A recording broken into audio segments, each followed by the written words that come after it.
કારેલબાગ post વિસ્તારમાં આવેલ જે મહેતાવાડી છે એ વિસ્તારમાં મોડી રાત્રે હિન્દુ યુવક અને મુસ્લિમ યુવકની વચ્ચે બોલાચાલી થઈ અને તે ઝઘડોમાં પરિણમી. એમાં હાથાપાઈ થયેલી હતી, જે અનુસંધાને તમામ બંને કોમના વ્યક્તિઓ એસએચ હોસ્પિટલ ખાતે દાખલ થયેલા હતા સારવાર માટે.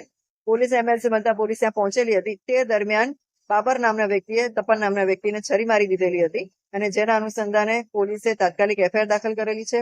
આરોપીને અટક કરવા માટે કાર્યવાહી હાથ ધરેલી છે. ફૂટેજ ચેક કરીને અમે લોકો આરોપીને આઈડેન્ટિફાઈ કરવા માટે કાર્યવાહી કરી રહ્યા છીએ.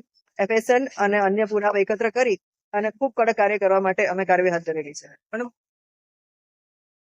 એ ફૂટેજ ચેક કરીને અમે કાર્યવાહી કરેલી કઈ બાબત માટે અહીંયા ઝઘડો થયો હતો, શેની અદાવત? એ હાલ તપાસ ચાલી રહી છે બાબતે. પોલીસ જાપ્તાની અંદર હતા અને આરોપી દ્વારા હત્યા કરવામાં આવી પરિવારોને. એ બાબતે ઇન્કવાયરી પણ આપવામાં આવેલી છે.